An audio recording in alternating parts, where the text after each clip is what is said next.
Welcome to the deep dive. You know that feeling, right? You've studied English for ages, but actually speaking, that confidence just isn't quite there. It's such a common frustration. Yeah, so today we're digging into some really practical ideas from the English Unfiltered podcast.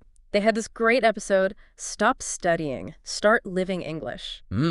Love that title. Me too. Our mission here is to unpack ways you can weave English into your actual life instead of, just hitting the books again. Exactly. And it starts with understanding why the old way often doesn't stick.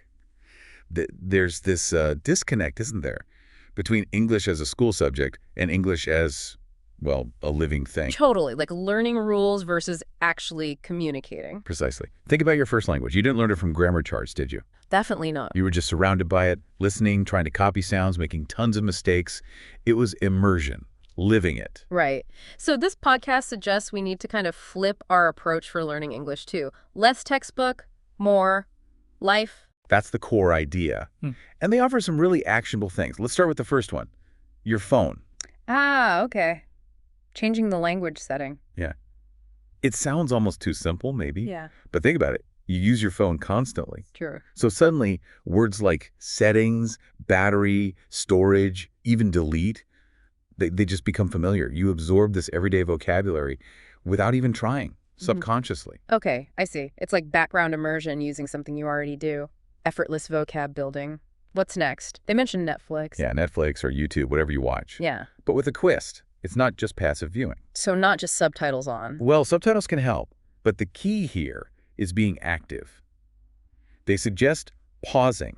When you hear a line, you're like, maybe it's funny or dramatic or just sounds cool. Say it out loud? Yes. Repeat it.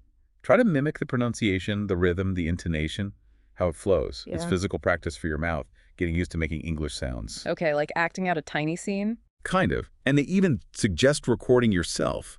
It can feel a bit weird at first, but hearing yourself back gives you this objective sense of where you are. That makes sense. It's engaging more directly with the sound of English. And their third strategy, something about journaling. Right, 1-minute English journaling. Again, sounds small, but it's about consistency. So just writing a little bit each day. Yeah, like a short paragraph about your day, your thoughts, anything. The crucial part is not aiming for perfection. Don't agonize over grammar. Ah, so it's about getting the thoughts out in English. Exactly. You're training your brain to actually think in English, to find the words naturally over time, building that mental pathway. Which ties into how they talk about fluency, doesn't it? It's not about being perfect. Not at all. Yeah. That's a huge weight off, I think. Fluency, in their view, is more about confidence. Ah, Can you get your point across? Can you connect with someone? clarity and connection, not grammatical purity. Precisely. Your accent is part of you. Minor mistakes. People usually still understand.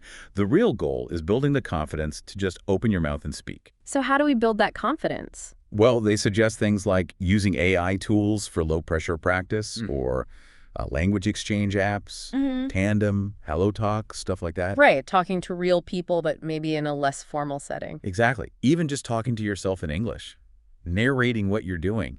It gets you comfortable hearing your own voice using the language. Okay, so let's recap the big takeaways for living English. We've got changing your phone language, Making your digital world bilingual, yeah. then the active watching and repeating, speaking like a movie character. Getting that sound and rhythm practice. And the 1-minute journaling, training your brain.